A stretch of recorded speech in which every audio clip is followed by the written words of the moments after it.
안녕하세요. 여러분 새해 복 많이 받으세요. 새해 복 많이 받으세요. 새해 인사가 새롭습니다. 제 입장에서. 네. 네. 아무튼 소리 켜졌어요. 제 겁니다. 다른 분들한테 항상 계속 얘기하고 있는데 오늘도 오전에 기자간담회 IBM 갔다 왔었는데 그래서 그냥 안아줬어요 제가. 네. 1년 만에 여러분 진짜 봐. 그래서 지난해 진짜 커머수다를 마무리 짓고 나서 일단 그래도 그렇죠. 너무 다행이에요. 저번에도 클라우드 방송도 그랬었는데 그다가 뜻하지 않게 일단 마무리한 상태에서 다시 이렇게 만나고 해서 너무 반갑습니다. 반갑기도 하고 또 진짜 커머수다 방송하기 너무 재미난 것 같아요. 개인적으로. 그죠. 아니 백엔드만 취재하다가 너무 재미없었는데 네. 상거래 쪽 취재하다 보니까 여러분 취재한 분들하고 이 대화를 하다 보니까 너무 재밌었고 이따 뭐 방송에서 잠깐 하긴 하겠지만 진짜 2018년 두 분 말씀하신 대로 100조 네. 통계청에서 내놓은 자료 보면 뭐 11월 달에 이미 101조 네. 했으면 12월에 또 10조 넘었겠죠? 그러겠죠. 네. 그래서 매달 10조는 넘어가는 걸로 평균만 보면 10월, 11월 두 달이 다 10조를 넘겼으니까 12월도 무난히 넘지 않을까. 예. 얼마 거시겠어요? 내기 한번 해봐 그러면. 뭘 걸 건데요? 2018년 여러분들도 한번 2018년 우리나라 전자상거래 12월 달 매출이 얼마에 나오냐에 따라서 그렇죠. 일단 101조라고 통계청이 발표했잖아요. 그러니까 전체 통계 한번 내년에 나와도 이제 통계청도 보니까 이 100조를 이게 강조하는 것 같아. 우리 거 본 거 아니야? 100조 이랬는데 통계가네. 그러면 12월 달 매출이 얼마냐에 따라서 이제 뭐 110 뭐 111조냐 112조냐 뭐 이렇게 되겠죠. 아니면 뭐 아니다 뭐 116조다 이럴 수도 있고. 그렇게까지요? 그렇게 않을 거고요. 제가 네. 너무 우습게 알았나요? 막 던지나요? 저는 한 113조 걸겠어요. 그럼 제가 112 하겠습니다. 네, 저는 그냥 보고만 있겠습니다. 그런 게 어딨어요? 그런 있어. 여러분들도 한번 내보세요. 저는 113조를 걸었습니다. 뭐 걸렸어요, 우리? 500원? 아니, 커피 쿠폰, 지난번에 커피 쿠폰 정도는 할 수 있다 그러잖아요. 알겠습니다. 스타벅스 만원 쿠폰. 네. 아메리카노. 2만 원, 좋아 2만 원 쿠폰. 아메리카노에서 되게 많이 올라갔네요. 네. 예. 2만 원짜리 쿠폰 제가 쏘겠습니다, 여러분. 맞춘 분들한테. 아니, 근데 어떻게 맞춘지 알죠? 밑에 댓글들 다세요. 만약에 보신 분들 있으면. 네. 막 던져도 돼. 알겠습니다. 예. 그럼 올해는 또 두 분 함께 하는데 또 올해도 한번 커머수다 잘 한번 더 하겠습니다. 준비되셨죠? 예, 준비됐습니다. 네. 그럼 지금부터 준비 시작하겠습니다. 하나, 셋. 안녕하세요. 드라이브. 네. 와. 네, 커머수다 2019년 여러분 모두 새해 복 많이 받으시고 특히 건강하십시오. 네. 네. 그리고 네, 오늘 저는 사회를 맡은 도안구 기자입니다. 그리고 오늘도 함께 하시는 두 분 나오셨습니다. 바쁘신데 나오셔서 항상 고맙습니다. 호준환 셀로우 대표님, 그 다음에 안정란 경영학 박사. 예. 안녕하세요. 안녕하세요. 호준환입니다. 한정란입니다. 새해 인사들 한 번씩. 네, 새해 복 많이 받으십시오. 네. 새해 복 많이 받으세요. 조금 더 길 줄 알았어요. 네. 타이밍을 놓쳤네요. 네. 알겠습니다. 좀 시간도 있고 하니까 그러면 저희들은 오늘은 2019년 이커머스 전망 큰 주제로 보면 전자상거래 업체 간 경쟁. 그러니까 뭐 산업 경쟁이 아닌 이 안에서 엄청난 경쟁이 되고 있다는 건 뭐 당연히 알지만 어떻게 이 경쟁을 한번 어떤 각도에서 볼지 두 분이 또 이렇게 말씀해 주시는 걸 말씀해 주시고요. 그다음 두 번째는 또 엄청난 대규모 투자들이 있었지 않습니까? 그 유추에 이 사람들 그 돈을 뭘 할까? 저 같으면 그냥 은행에다 넣어놓고 놀러 다니겠는데 이분들 그러려고 투자하는 사람도 아니었을 그렇죠. 거고 그래서 받지 않았을 텐데 그래서 그 대규모 투자 이후에 어떻게 될지 한번 저희들이 또 한번 지켜보고요. 그다음에 또 카테고리 킬러라고 그 큰 거대한 그 재벌이라든가 어떤 엄청 큰 상거래 회사들의 유니콘 기업 말고라도 이 숨어 있는 알짜배기 상거래 회사들이 있습니다. 예전에 뭐 작년에도 이제 그 팔렸던 그 누구죠? 스타일란다. 예, 그런 회사를 꿈꾸는 또 젊은 친구들이 나오면서 또 아니면 그 앞에 있던 분들 중에서도 이런 스타일란다급을 넘어설 수 있는 이런 꿈을 꾸는 분들도 되게 많은데 그런 분들은 어떤 분들이 있고 이분들은 얼마나 성장할지 요거를 크게 세 가지 주제로 저희들이 지금 한번 30분간 쫙 다뤄보도록 하겠습니다. 예. 그럼 첫 번째 진짜 전자상거래 업체 간 경쟁 이렇게 잡으셨는데 예. 어떤 내용? 일단 지금 뭐 연말 연초를 거치면서 2018년도 전자상거래 시장에 어떤 일들이 있었고 2019년에 어떤 일이 있을 건지를 막 그 분석하는 기사들이 되게 많았었어요. 네네. 이슈도 많고 그러다 보니까 이제 주로 이제 얘기가 많이 되는 게 인터넷 플랫폼 기업이었던 네이버와 카카오의 대결을 한 축으로 좀 보는 분석이 있고 또 하나는 이제 기존에 이제 인터넷에서 그 이커머스로 성장해 왔던 정통 이커머스 기업들이 있잖아요. 뭐 네. 이베이라든지 뭐 그리고 이제 SK에서 분사한 11번가 11번가. 그리고 뭐 쿠팡, 위메포, 티몬 이런 업체들은 또 어떻게 갈 것이냐에 대한 얘기들이 또 한 축이 있고 또 한 축으로는 이제 오프라인의 강자였던 신세계, 롯데 또 그리고 홈쇼핑의 강자들 뭐 이런 업체들은 어떻게 갈 것이냐. 아, GS 그룹을 안 달아주시네. 네, GS. 서운하겠어요? 제가 네. 아는 분이 GS에서 가서 지금 파견 가서 일하고 있는데. 네, 그 홈쇼핑으로. 그래서 이제 이런 얘기들이 이제 좀 많이 다뤄지고 있는데 아무래도 좀 주목을 받는 거는 뭐 네이버, 카카오 혹은 뭐 이제 이베이, 쿠팡, 롯데, 신세계 이런 기업들이고 이런 네네. 플랫폼들이 많이 다뤄지고 있는 것 같아요. 실제로 네이버 같은 경우에는 작년에 이제 뭐 그 꽃 프로젝트 이제 발표하면서 이 소상공인들을 중심으로 탄탄한 어떤 그 이커머스 네트워크를 구축하겠다. 그렇죠. 그리고 뭐 수수료도 무료로 해주고 네. 뭐 파트너 스퀘어들도 계속 확장해 가면서 이 업체들이 무럭무럭 성장할 수 있는 기반을 만들겠다 이런 얘기를 했었고 카카오 같은 경우에는 이제 작년 가을에 그 커머스 법인이 이제 독립을 하면서 2019년도에는 커머스 사업을 본격적으로 해보겠다. 그리고 그와 함께 뭐 여러 기업들에 대한 인수설도 있었어요. 네네.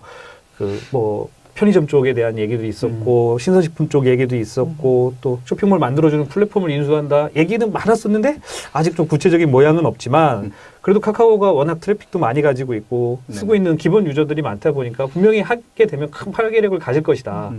뭐 이런 이제 한 축의 얘기가 많이 있었죠. 근데 뭐 아직까지는 그렇게 큰 움직임들은 아직은 보이지 않는 것 같고 네이버에 비해서는 카카오는 이게 뭐 뭔가 사업부는 독립시켜 놓긴 했지만 아직까지 그렇죠. 확 쏠리는 듯한 그런 행보는 아직은 그렇죠. 분리한 거 말고는 특별히 볼 건 네. 없다. 그 대래 오히려 작년에 이제 계속 얘기가 나왔었던 게 카페24가 상장을 하면서 카페24의 라이벌이자 그 동일한 사업 모델을 가지고 있는 어떤 뭐 메이크샵 회사 이름은 이제 코리아센터죠. 네네. 코리아센터에 대한 그 카카오 인수설이 계속 나왔었는데 아, 그렇죠. 갑자기 뭐 이쪽이 상장을 안 한다고 하면서 그렇죠. 코리아센터가 상장을 준비 중이에요라는 게 있다가 갑자기 상장을 안 하는 것 같아요라고 해서 저희들도 그렇죠. 이 카카오가 사는 거 아닐까? 네. 내가 굴려서 저거 그렇죠. 약간 준비 중 아닐까 이랬는데 네. 그 계속 뉴스가 있었는데 갑자기 11번가. 아. 11번가가 코리아센터 지분을 뭐 인수를 했다. 그래서 뭐 주식수로는 뭐 정확하게 몇 주였는지 제가 메모를 해놨지만 잘 기억은 안 나는데 금액으로 보면 대략 한 260억 원어치를 11번가가 전격 인수를 했어요. 그래서 코리아센터와 함께 역직구 시장을 좀 강화하겠다. 그래서 이게 뭐지? 갑자기 여태까지 계속 제가 볼 때는 카카오가 그런 것 같아요. 네, 파트너였었는데 넘어갈 것 같은데 일단은 못 넘어가게 일단 지분을 살자. 아니면 이쪽 입장에서 저쪽에서 넘기면 좋은데 저쪽에서 아직 용기를 안 내는데 확 가버리면 그거 그렇죠. 큰일 나잖아. 큰일 나네. 그러니까 야 얼마를 원하는 거야? 그러니까 얼마 필요한데? 그러니까 싹 하면서 야 그럼 잠깐 기다려봐. 약간 우리가- 얼마면 돼? 약간 이런 거예요? 아니면 그럴 수 있죠. 물론 이제 독립 11번가도 이제 뭐 SK그룹에서 뭐 계열 분리시킨다는 얘기 때문에 그럼에도 불구하고 일단 본가에 한번 물어를 보고 이런 게 있을 수도 있잖아요. 뭐 그렇죠. 놓치는 것보다는 네. 일단은 그래서 이게 코리아센터도 워낙 규모가 있는 기업이었으니까 지금 메모 보니까 115만 주를 약 274억 정도에 인수했다라고 이렇게 나왔는데 일단 작은 액수는 아니에요. 그렇다고 해서 뭐 전체를 다 인수한 건 아니지만 분명히 이제 11번가랑 코리아센터, 그러니까 메이크샵, 그 멀테이를 운영하고 있는 코리아센터랑 긴밀한 어떤 관계를 유지해 가지 않을까. 그렇게 보면 실제로는 카카오의 커머스 사업 분야하고 11번가는 경쟁 관계인데 카카오가 또 여기서 코리아센터 지분을 또 인수한다? 이거 좀 모양이 좀 이상할 것 같거든요.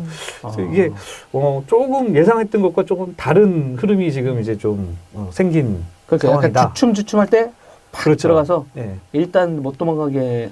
그럼 그쪽에서도 아쉬울 게 없는데도 지분을 넘겼으면 이쪽도 약간 재무적으로 뭔가 이슈가 있었나? 그걸 모르겠네요. 예, 뭐 제가 볼 때는 그런 것보다는 11번가가 시너지 효과를 낼 수 있는 그렇죠. 뭔가가 또 SK라는 그렇죠. 그쪽이 예. 있으니까요. 뭐 예를 들어서 사업 전체로 보면은 이베이 코리아가 11번가보다 크지만 쇼핑몰 G마켓 뭐 옥션으로 나눠놓고 나면 11번가가 실제로는 거래액으로는 1등이다 보니까 아무래도 그런 그 강력한 플랫폼을 파트너로 삼는 것도 플러스 효과가 있을 거고 또 11번가 입장에서 보면 코리아센터가 지금 해외 진출도 워낙 많이 하고 있고 직구 역직구 시장에서 그 물류 거점들을 워낙 많이 확보하고 있다 보니까 플러스 되는 요소들이 많아서 양사 간의 어떤 이해관계가 잘 맞지 않았나 싶어요. 그죠. 11번가는 해외 진출을 못했거든요. 많이 했었는데 생각만큼 터키 하나는 네. 잘했는데요. 그 다음부터 동남아 쪽은 잘 못했다고 그런 일이 있었어요. 그러니까 여기는 직접 진출은 아니었고요. 11번가 시스템 같은 거를 그쪽 그 현지, 그러니까 한국이랑 비슷한 그 재벌 그룹들이 있잖아요. 동남아나 네. 이런 데 또 독재 국가. 여기 익숙하잖아요. 우리나라는. 어떻게 관리하는지 잘 모르겠어요. 그러다 보니까 차라리 거기에다 인프라를 대고 상거래 인프라를 대서 그 현지에 있는 뭐 터키다. 그러면 그쪽도 이베이나 아마존 같은 데 들어오는 거에 대응하는 그쪽 재벌들이 있어요.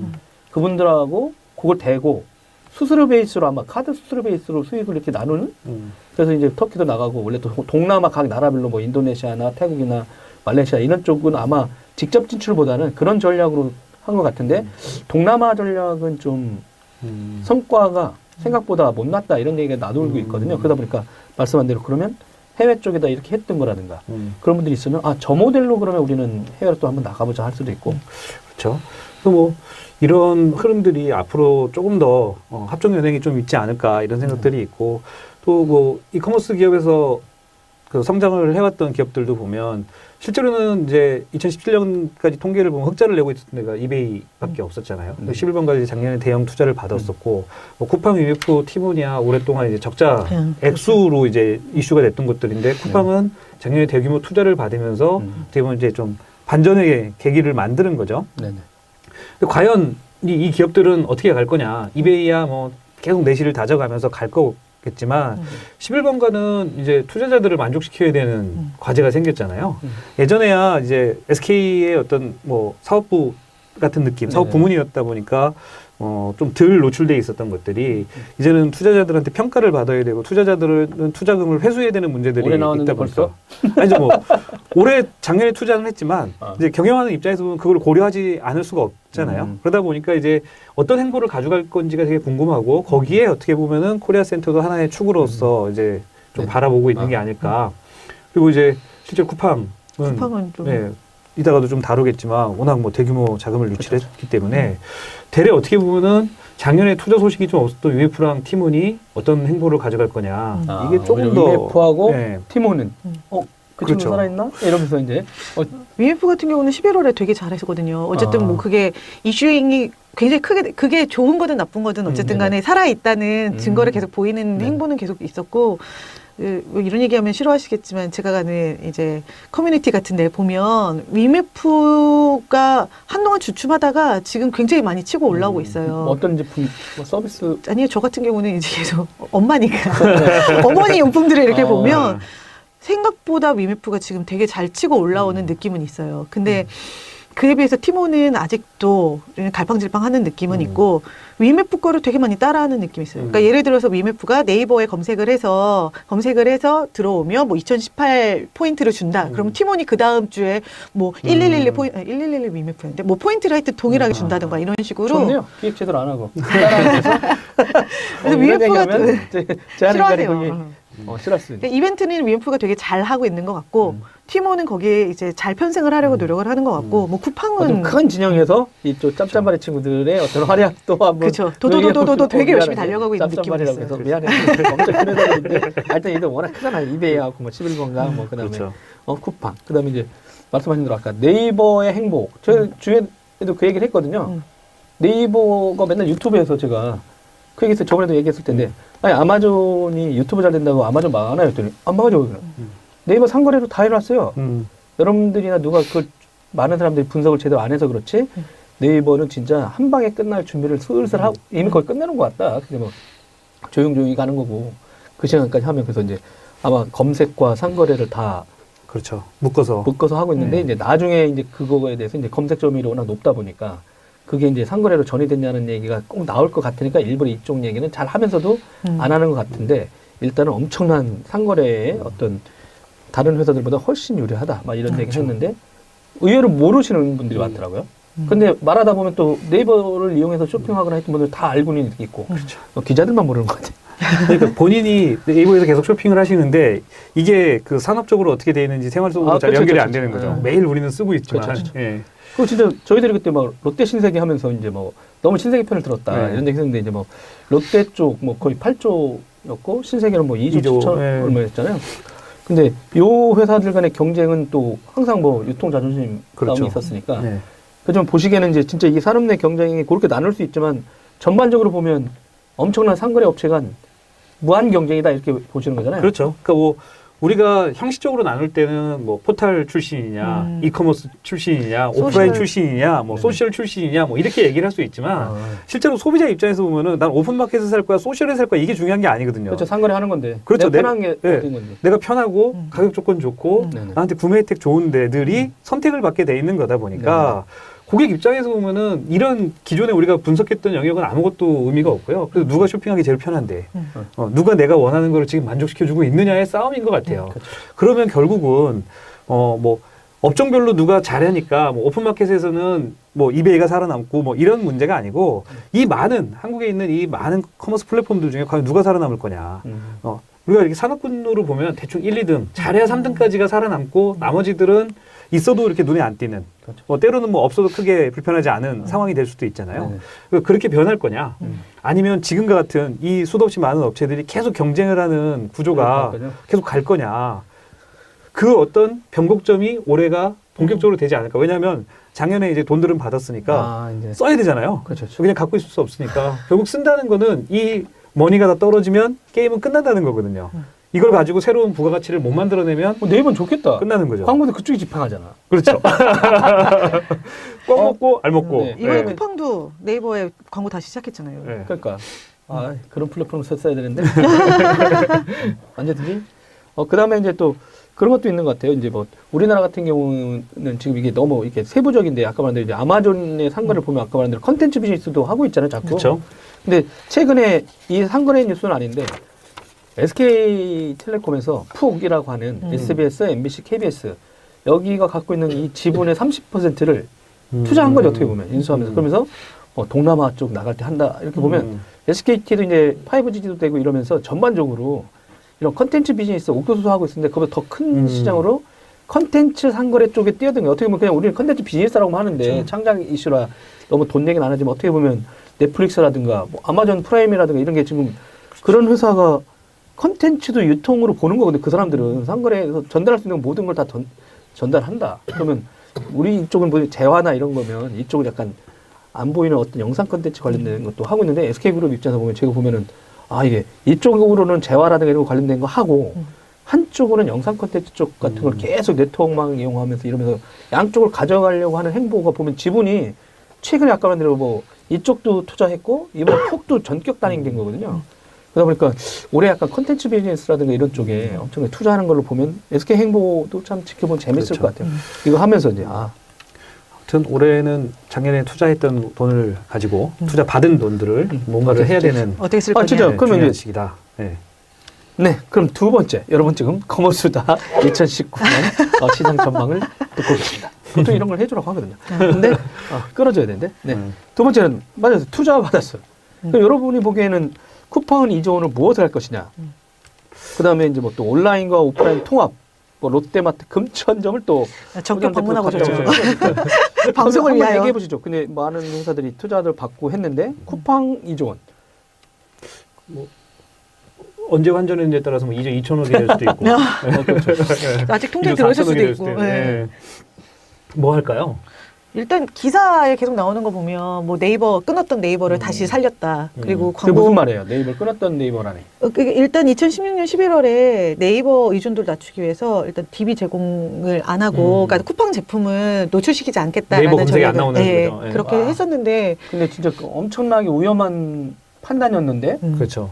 근데 그게 지금 복원된 거죠, 그러면. 네, 이 돈이 꽂힘과 동시에 이제 네이버에 다 되는 건 아니고 기저귀, 화장품 요 정도? 그러니까 아직까지는 상품군을 좀 제한해서 하는 것 같기는 해요. 그래서 일단 그래도 200만 개가 넘는 상품이 지금 노출되고 있다고 하는데 일단 네이버와의 이제 관계를 조금 더 돈독히 하면서 배너 광고도 지금 굉장히 많이 하고 있고요. 페이스북에서도 광고를 많이 하지만 네이버 배너 광고도 지금 살렸다고 그러고요. 네. 그러니까 광고에 대한 게 크게 한 축이 있겠고 또 하나는 이제 전문가들이 계속 열리고 있어요. 오빨대에 의하면은 거의 뭐 몇백억 수준이라는 거 하는데 매달 쏟는 게 광고비로요. 네. 네. 그러니까 그렇지 않아도 마이너스인데 화이팅. 근데 이제 그리고 쿠팡 자체 내에서 이제 전문관들이 계속 생기고 있어요. 그래서 지금까지는 어떻게 보면 최저 가격으로 검색해서 사람들이 들어갔었다면 이제부터는 낚시용품을 살 때는 거기서 얼만큼, 뭐 아기용품을 살 때는 그 전문관에서 얼만큼 뭐 이런 것들을 상품 리스트들을 조금 공고히 해놓으려고 하는 것도 있을 것 같고, 그리고 쿠팡은 아무래도 가장 대표적인 게 이제 배송이잖아요. 네네네. 쿠팡 배송이 그렇잖아도 잘하고 있던 하루 만에 배송이 되던 걸 이제 0.5일 만에 배송을 해준다고 지금 이야기가 나오고 있거든요. 네네. 그래서 0.5일 만에 배송이 되는 것과 동시에 쿠팡 프레쉬 하면서 새벽 배송도 지금 하고 네네. 있고, 그러면서 이제 원래 19,800원 이상만 무료 배송이던 것들이 이제는 가격하고 상관없이 무료 배송을 계속 진행을 하면서 아무래도 배송에 더 많은 힘을 쏟고 있는 것 같아요. 그래서 뭐 얘기하면 얼마였지? 그 110만 제곱미터? 그러니까 지금 현재 물류센터의 면적인데 이제 연말 올해 말 정도 되면 200만 제곱미터까지도 계속 확장을 2배. 한다고. 예. 2019년 말 되면 네. 2배 정도 물류. 그래서 그런 곳에다 돈을 선물을. 일단은 쓰지 않을까. 호중에 호준환 대표도 저번에도 뭐 예측도 하시긴 했잖아요. 네, 그 저는 이제 장사하는 입장에서 봤을 때 돈이 생기면 뭐를 할 거냐. 네네. 저는 일단 그런 생각이 들었었어요. 그러니까 쿠팡이 이제 계속 얘기를 했던 거지만, 쿠팡이 관심 있는 건 일단 소비자들의 편의성을 높여주는 일 하나, 그리고 소비자들의 어떤 상품의 선택권을 넓혀주는 셀렉션과 관련된 것, 그리고 가격 결정권을 조금 더 유리하게 소비자들이 선택할 수 있도록 해주는 것. 이 얘기는 결국 뭐냐면, 그 바잉 파워, 그러니까 매입력이 생겨야 된다는 거거든요. 그러니까 물건을 내가 사서 팔 때랑 그냥 이렇게 받아서 팔 때에 비해서 대신 팔을 때에 비해서 훨씬 더 좋은 조건에 팔 수가 있게 되는 거고, 뭐 로켓 배송을 하는 품목들도 창고에다가 그만큼의 물건을 입고를 시키고 보관을 하려면 다 물건을 사와야 되는 거잖아요. 그러니까 그만큼의 결제력도 따라줘야 되는 거고, 뭐 소비자 이례적인 거죠. 우리나라 그렇죠. 상거래 업체들은 거의 자기네가 안 갖고 있는 안 갖고 거죠. 있잖아요. 네. 있는 것처럼만 나와 있고 그렇죠. 하면 고객한테 가져와 그때 뭐 고객이 이제 셀러가 직접 보내는 경우가 훨씬 많죠. 아.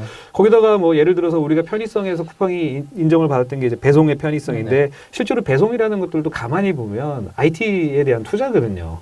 물류 인프라를 구축하는 것뿐 아니라 그 안에 물류 시스템을 만들고 또 포장도 사람이 하긴 하지만 이 재고들 관리를 하고 그 많은 아이템들이 이상 없이 항상 존재하도록 하는 것들이 다 어떻게 보면은 테크놀로지와 관련된 부분이기 때문에 이런 부분에 많은 투자를 할 거예요. 근데 저는 그 중에서도 조금 이제 재밌게 보는 게 그런 거죠. 그러니까 내년에 우리가 이제 11월 달 아까 10조 넘었다고 얘기를 했었고, 네네. 사상 최대의 매출을 달성한 거는 11월에 그뭐 광군제 블랙 프라이데이 영향으로 국내 유통업체들도 이 시기에 이제 이벤트를 몰아낸 거잖아요. 그렇죠. 묻어가는 거죠. 그렇죠. 쿠팡이 뭘 하지 않을까 이런 생각을 해요. 아 올해 2019년, 네, 2019년. 11월. 네. 아 맞다. 그때 날짜가 하필이면 그렇죠. 제가 그때 말씀드렸던 것처럼 11월 1일이 금요일이었다. 그래서 블랙 11월 1일 프라이데이가 날 되는군요. 네, 진짜 한국판 블랙 프라이데이를 보여주겠다. 아. 그 쿠팡이 예를 들어서 그 막 얘들 안 좋아할 거야. 우리가 미리 얘기해. 할 거면 아이씨 안 할 수도 없고. 그러니까요. 그러는데 저희가들은 연초부터 하시라는 신경 하시라는 쓰지 않을 말씀이에요. 수도 있어요. 하시라는 말씀인데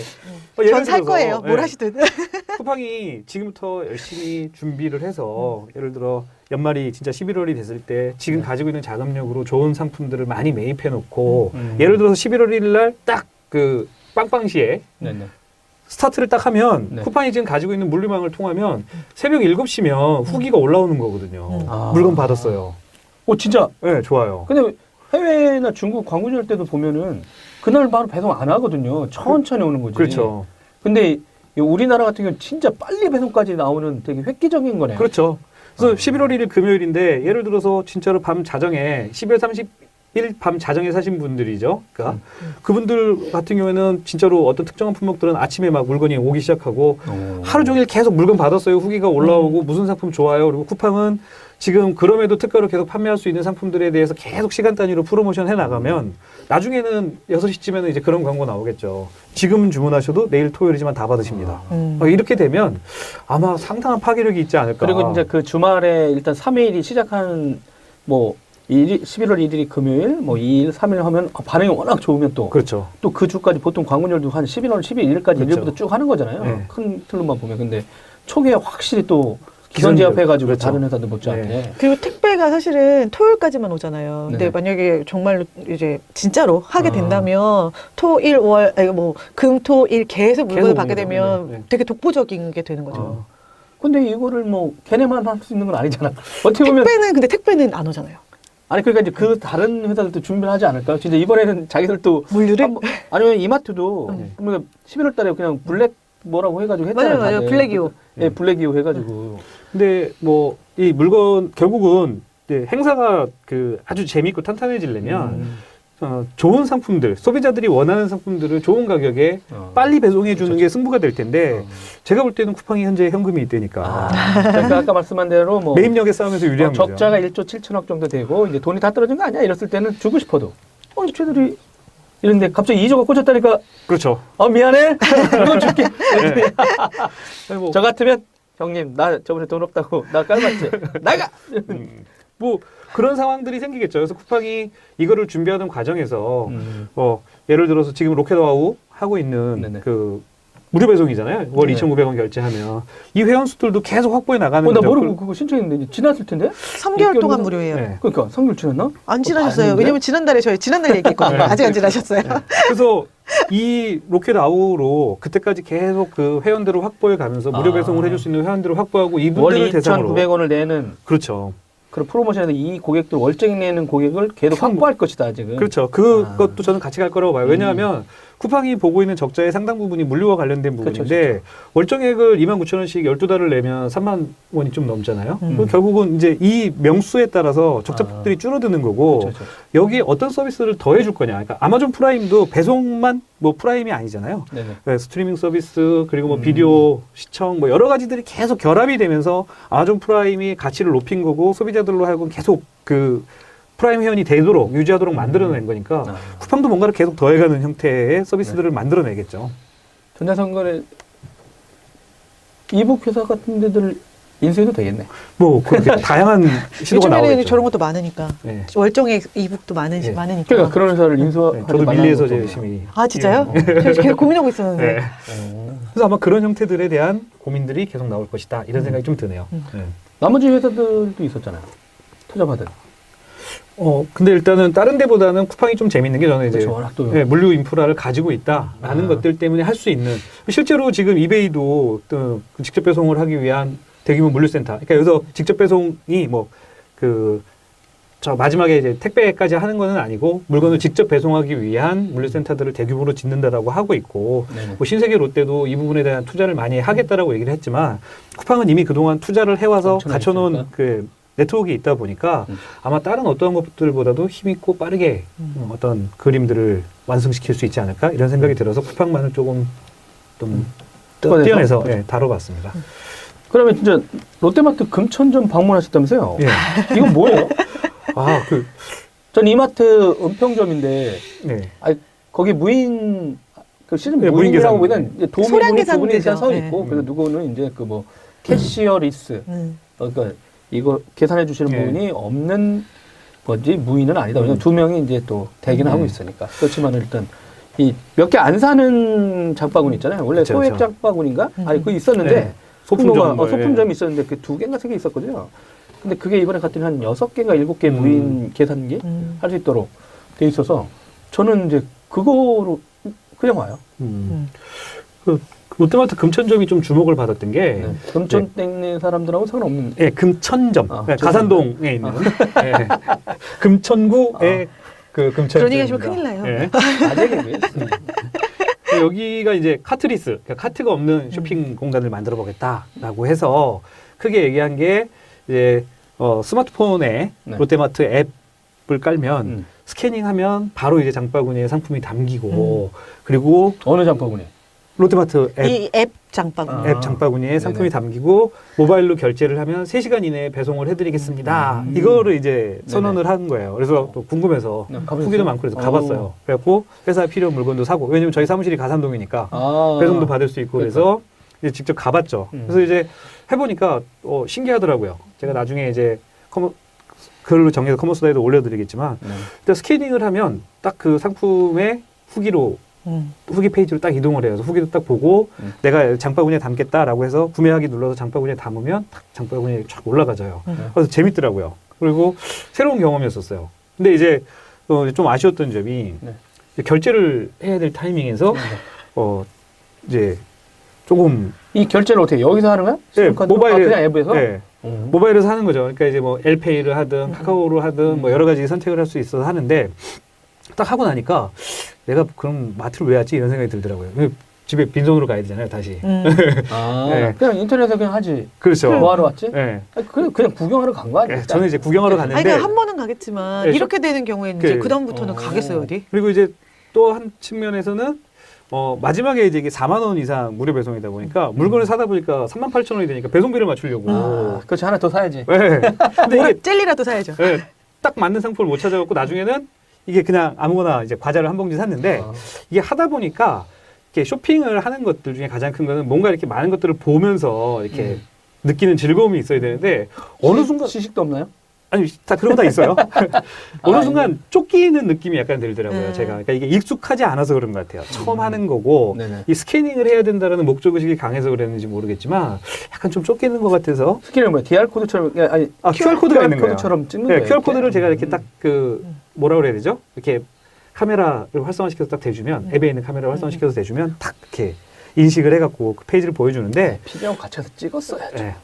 이, 네, 재미는 있었어요. 굉장히 좀 재미있었고 새로운 경험이었는데 마트에 오시는 유저분들, 소비자분들한테 이게 어떤 즐거움과 쇼핑의 재미를 어떻게 줄 것인지에 대해서는 조금 더 고민이 필요했을 것 같고 그런 생각은 좀 들더라고요. 그러니까 예를 들어갖고 카트를 갖고 다니면 카트리스라고 얘기를 할 필요 없이 카트를 갖고 다니면서 내가 지금 가져갈 거는 카트에다 담는 거예요. 그리고 장바구니에는 당연히 그 모바일 앱에는 다 장바구니에 담기고 그래서 카트를 딱 통과하는 순간 카트에 실려 나온 거는 계산이 딱 돼갖고 내가 집에 가져가고 장바구니에 담았지만 카트에는 안 담겨 있는 거는 배송을 시켜준다. 그러면 예를 들어서 내가 바로 쓰거나 필요한 것들은 바로 가져가고 좀 무겁고 이래서 배송을 해줬으면 좋겠는 것들 뭐 이런 것들은 배송으로 받으면 훨씬 편리하겠다. 네네. 요렇게까지 된다라고 하면 그거를 알아내려고 그런 점을 만드는 거예요. 그렇겠죠. 누가 이렇게 집중적으로 리뷰를 해줄 줄 알고. 아니 그게 아니라 그 뭐냐면 기존에 있는 곳에다 추가했던 거잖아요. 그런 방식을 추가할 거냐. 아마 실험을 다양한 각도로 할 거예요. 그러겠죠. 그러니까 뭐냐면 이쪽에서는 그냥 아예 그 카트를 없애보자. 왜냐면 자꾸 뭔가 쇼핑몰에 왔을 때 카트하고 뭐가 있어야 카트는 된다는 이미 다 게 있어요. 네. 있지만 이제 네. 안 하게끔 해보는 거죠. 그렇죠. 안 근데 해게끔 카트가 해보면 있어야 좋은데. 아니 그러니까 그걸 다 체크할 수 있는 변수들 있잖아요. 그럼 아예 없이도 한번 해봤다가 그럼 저분들이 느끼는 거는 그럼 그게 이제 소비자들이 나중에 이걸 원하게 되잖아요. 애초에 이게 됐다라고 하는 것보다 지금부터 아예 그렇죠. 그까지는 없애놓고 나서 근데 지금처럼 써봤는데 그때 카트에다가 지금 담고 이렇게 하면 더 좋겠어요라고 하면 이제 그분들 입장에서는 그런 요구들이 더 많다 이러면은 체크는 할 수 있는데 지금 상황에서는 제가 볼 때는 예전에 그 카트에다가 이거 물건 담으면 어디 있다는 거 저 2000년대 초에 나왔던 내용이에요. 네, 맞아요. 봤거든. 네. 그래서 내가 아니 그걸요? 했더니 근데 그거 갖고 어떤 결과만 얻은 줄 아세요? 카트 동선만 파악했대. 아니 되게 웃겨. 원래 물건 담는 걸 체크한다고 했다가 나중엔 카트만 체크했다니까요. 그 초기에는 기술적으로 검토한 분들은 아마 여러 가지 이제 시도들이 나오겠죠. 네. 그 제가 볼 때는 그러니까 이제 카트를 안 갖고 다니시는 분은 저밖에 없었던 것 같아요. 네, 왜냐하면 여기 이번 작정하고 간 거니까요. 네, 물건을 이제 담는 소비자들의 어떤 그 행위 자체가 주는 즐거움이 있거든요. 물건은 또 바로 사야도 제맛일 때가 있잖아요. 또 눈앞에 보이는데 안 갖고 나오기도 뭐하고. 아니 어떤 분들은 담고 항상 쌓여있는 분도 있잖아요. 네. 나 그렇게 스트레스 푸는 분도 봤어요. 그렇죠. 살아온 게 아니야. 아니 근데 그냥 담고 놓고 가. 그래도 배달인 줄 알았는데 그게 아니라 그거는 그냥 그거 나빴다. 근데 그런 고객들이 의외로 있어요. 아 그래요? 그건 아니 너무 살 수는 없는데 나빴다. 그냥 자기는 쇼핑을 하고 싶은데 살 돈은 없잖아. 근데 그거 담고 싶은 거. 그러니까 누가 그럼 다시 다 돌려놔야 되잖아요. 그럼도 그런 일을 하죠. 또 고용 우리나라 창출인가요? 아니 그건 아닌데 일단 그런 분도 봤어요. 그러니까 소비자들의 행태는 그 쇼핑이 주는 우리가 상상할 수 없는 인간에게 그렇죠. 주는 그 기쁨 중에 즐거움이 가장 있죠. 큰 거니까요. 네. 그래서 가신다 그래서 후기를 좀 찾아봤는데 생각보다 후기는 그렇게 좋지 않더라고요. 뭐 어떤 일단 기본적으로는 일자리 이슈에 대한 이야기가 이제 계속 나오는 거예요. 그러니까 뭐 캐셔도 없어지고 그렇게 하면 물건 이제 정리하는 사람들도 없어지고 그래 나도 다 자르겠다는 거냐 막 이런 일자리 이슈가 제일 얘기가 많이 나왔고 그 다음에 신선식품 같은 거 내가 가서 직접 보고 고르려고 마트 가는 건데 안 그러면 뭐 하러 가냐. 그러니까 그런 것들은 내가 고를 수 있게 해줘야지. 그래서 극단적으로는 그 고르지 못해요?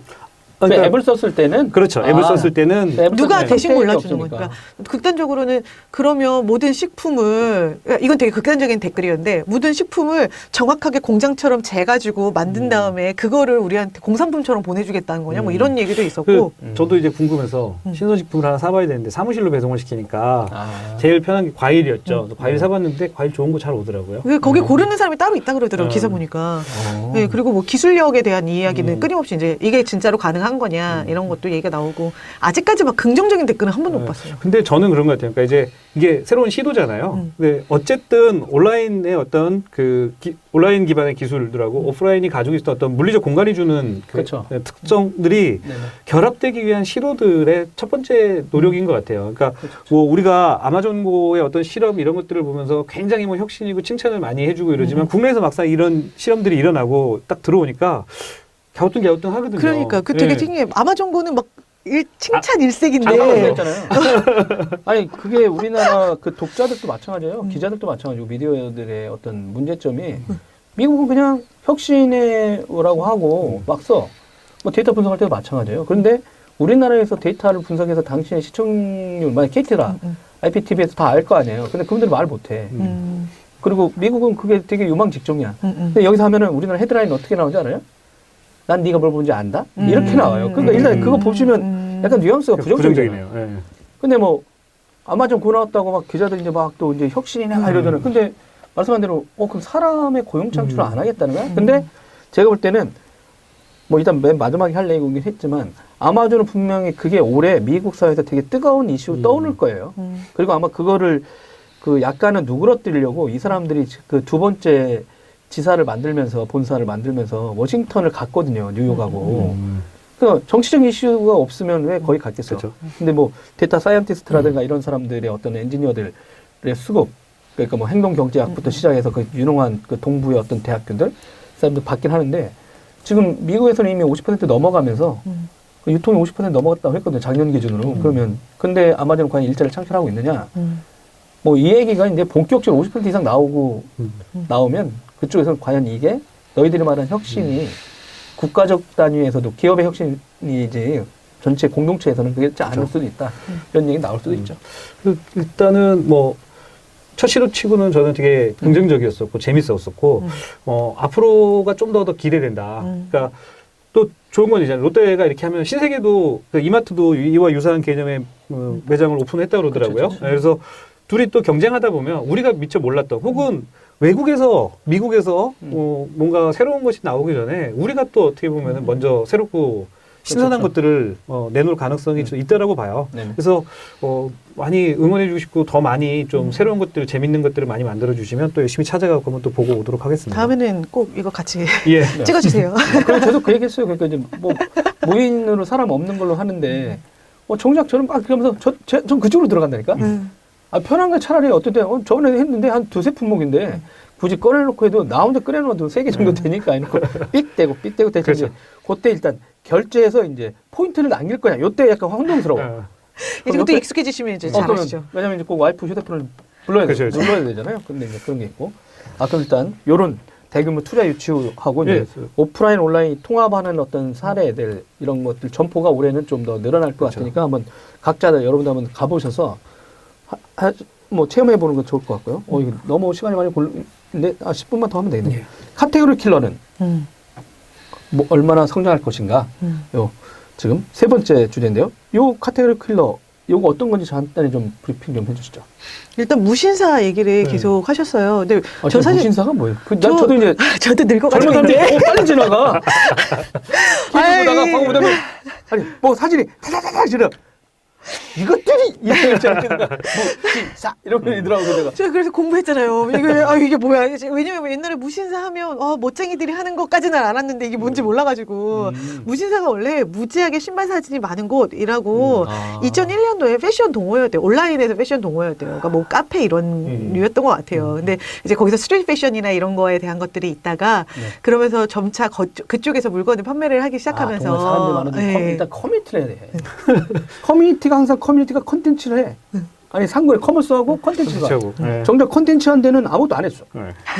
언론사들 보면 커뮤니티와 커머스 했어야 되는데. 그렇죠. 그래갖고 2004년 9월에 무신사 스토어를 이제 오픈을 하고 그때부터 이제 한 역사도 10년 꽤 오래됐네요. 네, 네. 오래됐어요. 근데 2013년까지만 해도 거래액이 한 100억 원 정도, 거래액이 100억 원 정도니까 그 정도에 있다가 2017년도에 갑자기 확 뛰어서 거래액이 한 3천억 원 와, 정도, 그래서 세상에 무슨 30배 일이 벌어진 거야? 성공이 일어났대요. 뭐 작년에는 한번 이제 2018년은 4,200억 네, 거래 4,200억. 그리고 이제 내부적으로 밝힌 건 2020년에 1조 1조. 하겠다 이렇게 지금 얘기가 나오는데 일단 재미있는 건 그런 거죠. 무신사에서 성장했거나 성공한 브랜드들이 많아지는 거죠. 그러니까 뭐 100억을 한 스트릿 패션 브랜드인데 우리는 매출 거의 무신사에서 해요.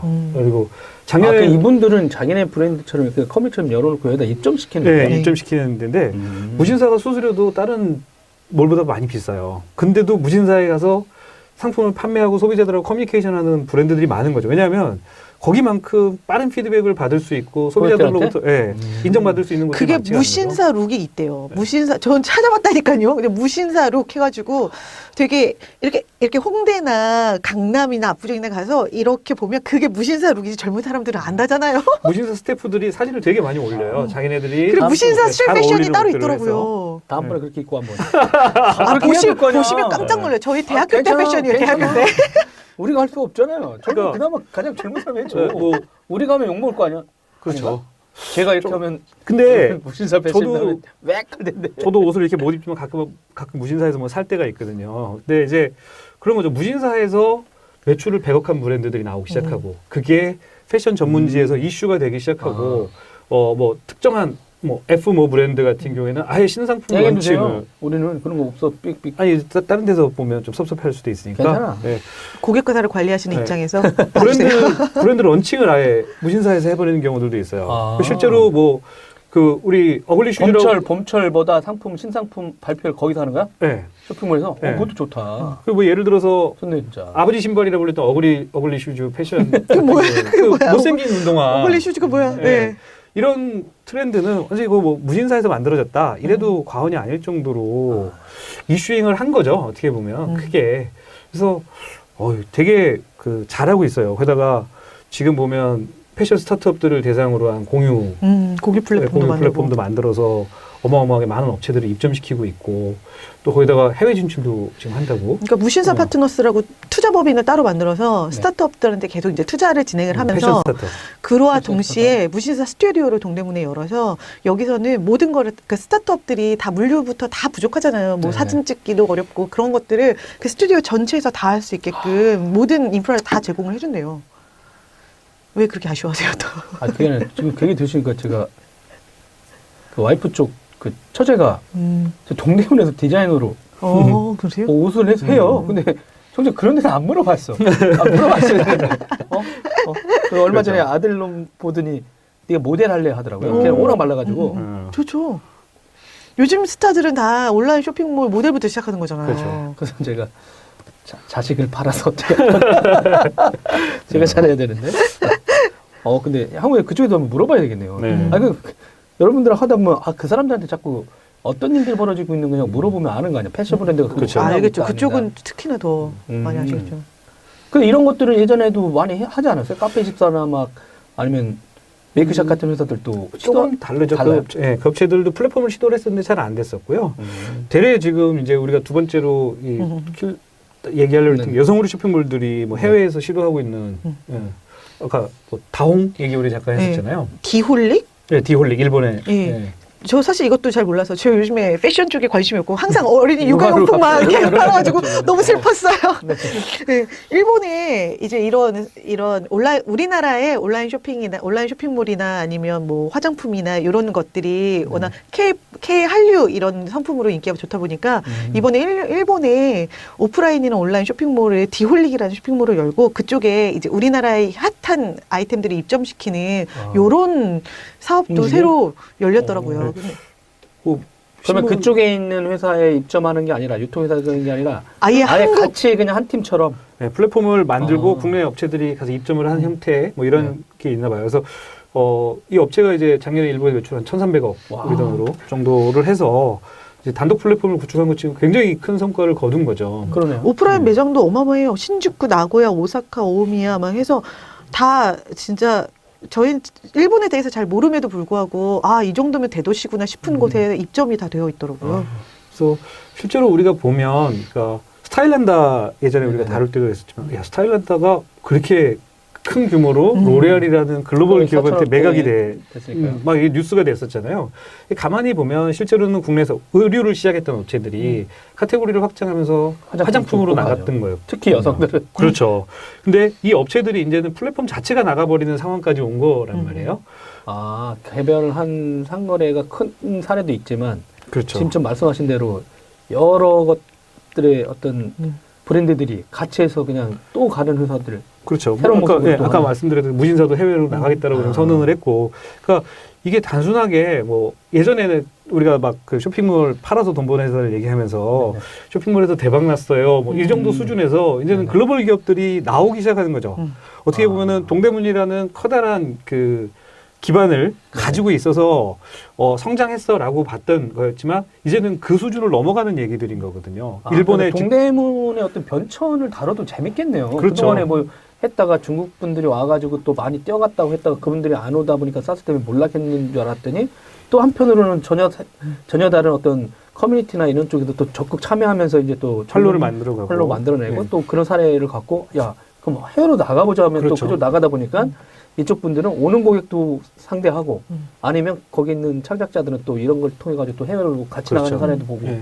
시간이 예. 그래서 뭐 아니 동남아도 나갈 수 있겠네요. 그렇죠. 지금 이미 뭐 매장들을 홍콩에 가지고 있어요. 뭐 이런 업체들 많거든요. 네. 그리고 뭐 저희 이제 고객사들 중에서도 해외 진출하려고 그러는데 예전 같으면은 해외 쇼핑몰에 입점하셨었는데 그러지 않고 현지 플랫폼에 직접 쇼핑몰을 만들어 갖고 거기서 하시고 직접 싶은 하시는- 데들이 있어요. 그러니까 이미 카페24가 글로벌 서비스들을 다 지원을 했었단 말이에요. 외국어 서비스도 지원을 하고 이렇게 해서 나갔는데 현지에 있는 고객들의 니즈가 워낙 크다 보니까 여기서 다 컨트롤 하실 수가 없으니까 나가자. 현지에 가서 아예 비즈니스를 하자. 이런 분들이 점점 늘어나거든요. 그러니까 어떻게 이제 시간도 필요했고 새로운 네. 경험들도 있었고 뭐 이제 한류라든가 이런 게 음악뿐만 아니라 젊은 층의 어떤 패션까지 이어지니까 그렇죠. 저 가수가 입는 저 친구 저거 뭐야 했더니 저거 뭐래 이렇게 하면 또 같이 그런 패션들이 그 이쪽 회사들이 있어 젊은 친구들 많이 전 한류가 이렇게 오래 갈지 정말 몰랐어요. 정말 몰랐어요. 전 오래 갈 줄을 모르는 게 아니라 저는 좀 독특한 상태로 너무 지금 이제 더 나갈 것 같아서 제가 볼 때는 오히려 중국하고 일본은 나이든 50대 있잖아요. 그 사람들이 반감을 가져요. 왜냐면 이게 한 수 아래로 보고 있었는데 갑자기 젊은 애들이 다 자꾸 젊은 사람들이 한류를 더 하고 있는 거야. 특정한 영역이었는데 예전엔. 근데 더 스며들다 보니까 그분들 입장에서 왜 그러는지 두려워하는 거죠. 그러니까 중국 입장에서 보면 가수들 가사부터 신경 쓰잖아요. 그러니까 오히려 겁내한다고 나는 봐요. 걔네들이. 그 제가 10년 세대들한테 전에 스며들어가는 거에 대해. 10년 전에 유럽에 있을 때만 해도 그때도 한국 뭐 이런 거를 좋아하는 애들이 있었는데 그런 애들은 약간 그런 오타쿠 기질? 근데 되게 약간 특이하죠. 뭐야? 굉장히 독특한 애들이었거든요. 예. 뭐 이상한 거를. 근데 이게 이렇게까지 될 줄 몰라. 그때 오질 말았어야 돼. 그때 거기서 뭘 잘했어야 했는데. 거기 있었어도 안 됐을 거예요. 왜 그러세요? 요새는 잘 된 거야. 한 10년 정도 이렇게 10년 정도 텀을 가지고 이렇게까지 잘 될 줄은 몰랐고 지금은 그런 것들을 보내달라는 옛날에는 제가 독일에 있을 때 맨날 들고 왔거든요. 뭐 비타민도 들고 오고 핸드크림, 뭐 화장품 이런 거 다 들고 왔는데 요즘에는 그쪽에 있는 친구들이 뭐 이렇게 뭐 그런 거 보내달라고 그런 요청이 오히려 반대로 되게 많아요. 한국에서 뭐 좀 보내달라고요? 뭐 보내달라고 그래요? 사실은 뭐 굿즈. 연예인 굿즈가 제일 많고 옷 같은 건 사실 안 맞으니까 아. 근데 굿즈가 제일 많았던 것 같아요. 사진, 뭐 양말 이런 거부터 시작해서 소소한 것들. 화장품도 되게 많아요. 마스크팩을 지난번에 미국 갈 때 거의 한 박스 들고 왔었던 것 같아요. 마스크팩이요? 얼굴에 마스크팩. 아 이거? 네, 그리고 이거 팩트도 이게 짱이었어요. 저도 아까 와이프한테 이번 사태를 겪으면서 많이 내가 푹석푹석해진 것 같다. 사람들이 그런다 했더니 마스크팩 없네. 여기 있어 써인가나 이러는데 1일 1팩을 추천드립니다. 뽀송뽀송한 피부로 여러분 만나요. 네. 근데 그럼 여성 의류 쇼핑몰들 근데 진짜 항상 여성들 한국은 진짜 그렇죠. 여성이 길을 피게 했더니 안 되는 것 같아요. 무신사는 남성 의류가 남성 의류? 메인. 예전에 근데 먼남 같은 거는 이제 어느 정도 한계가 있다고 했잖아요. 남성 위주의 쇼핑몰은. 약간 그게 시장이 좀 작아서 그런. 작고 있잖아요. 왜냐면 똑같은 스타일란다처럼 옷을 했는데 남자는 300억에서 멈췄는데 이쪽은 막 천억대로 화장품이 하는데 근데 남자 화장품 잘 안 되는 거 아니에요? 근데 한국 사실 거죠. 남자들은 옷 입는 게 이렇게 20대가 넘어가면 30대가 20대 옷을 입을 수가 없어요. 그렇죠, 근데 여성 의류는 회사에서 요즘에는 이거 점점 더 뭐. 40대도 20대 옷을 입고 싶어 하는 경향들이 있어서 시장이 더 큰 것 같아요. 아 지금 40대 연령층까지 있는 예. 여성분들은 왜냐면 딸하고 엄마는 옷을 같이 입거든요. 근데 음. 아빠랑 아들은 옷을 같이 입지 않잖아요. 그 그렇죠. 시장이 다르죠. 그 범위가 같이 달라요. 입을 수가 없어 몸 자체도. 사이즈가 스타일도 안 달라도 맞아. 스타일이 같을 수 있죠. 스타일도 가슴 아픈 얘기네요. 네, 그리고 화장품 같은 것도 요즘 인물리 아까 얘기하셨잖아요. 그 블라블라? 거기 갔더니 인물리가 들어와 있다고?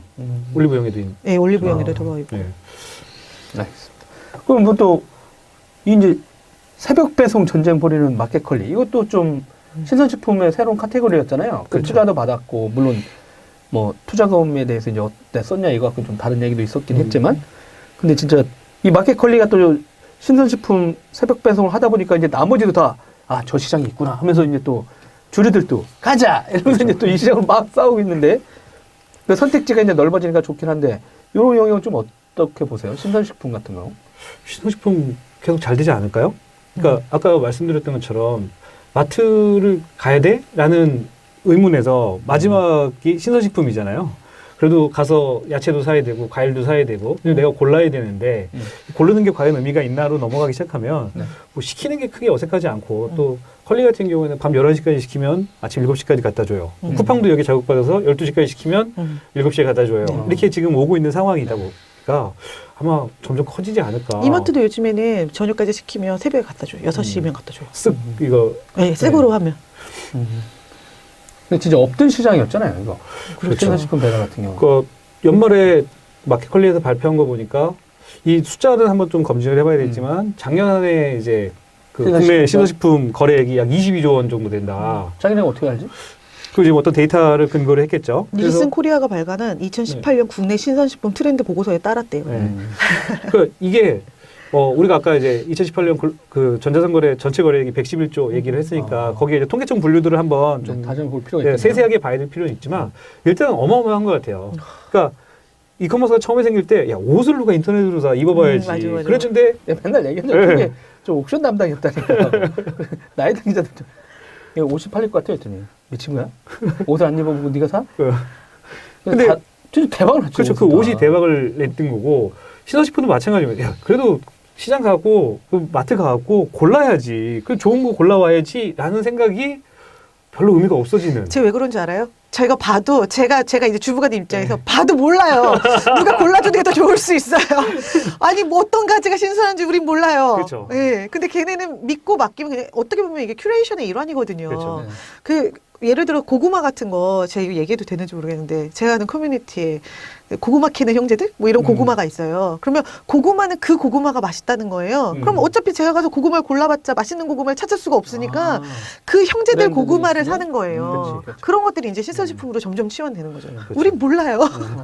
아 그리고 진짜 말하는 대로 이제 소셜이라든가 이런 어떤 거 하면서 이제 직거래 하려고 했던 분들이라든가 네. 품질을 꾸준히 관리했던 분들 입장에서 보면 또 이런 걸 통해 가지고 그럼 우리도 있다 그런 그렇죠. 얘기도 했었고 근데 전통적으로 없었던 게 아니에요 보면 네. 농협이나 어떤 그쪽에서 그런 일을 해 오긴 했었는데 제가 볼 때는 이제 또 다른 분들이 다른 채널도 한번 찾아본 거야. 그렇죠. 그러니까 그냥 농협이라는 거 위주로만 팔고 이렇게 했었는데 어떤 분들이 거기 말고라도 도시에 있는 분들한테 마진을 좀 더 이렇게 하면서 품질을 관리하면 저분들이 이제 고객으로 먼저 되면 그럼 최소한 뭐 내년도까지 되면 유추가 가능하잖아요. 농사라는 것도 자기네가 그 유추가 잘 안 돼요. 농업은 왜냐면 창고에다 얼마 넣어놓고 해야 되니까. 근데 이제 뭐 과일 같은 경우는 기본적으로 그 경험이 있어요.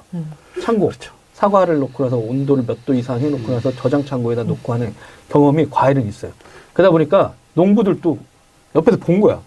그랬더니 이게 저장 창고를 온도를 몇 도 했을 때 관리가 잘 되는구나를 처음엔 그분들이 알게 됐어요. 제가 93년도에 김치냉장고가 없을 때 군대 가기 전에 앞에 과손이거든요. 그 농장에 5월 달에 적과할 때 김치가 있었어요. 김장김치가. 다른 동네는 이미 다 떨어진 김치였는데 그때 그 사장님이 그랬어요. 자기가 보기엔 이 김치만 전문으로 하는 냉장고 나올 걸 했는데 아줌마들이 다 욕했거든. 와 시간이 지났더니 김치 냉장고 나왔어. 그렇죠. 앞서가시는 분이네. 네, 그러니까 저는 그렇죠. 그 브랜드라든가 네. 이런 관리하는 기술들이 늘어나니까. 그렇죠. 이게 니즈의 문제라고 생각해요. 그러니까 소비자 측면에서 보면 두 가지잖아요. 그러니까 신선식품뿐 아니라 식품에 대한 민감성이 높은 거예요. 그러니까 예를 들어서 예전에는 식품은 그냥 그 먹는 것, 배를 채우는 것이었었는데 어느 순간부터인가 차별화된 먹거리에 대한 니즈가 분명히 존재했거든요. 그래서 예를 들어서 유기농을 내세운 어떤 다양한 생협들이 한번 히트를 했었고요. 오프라인에서.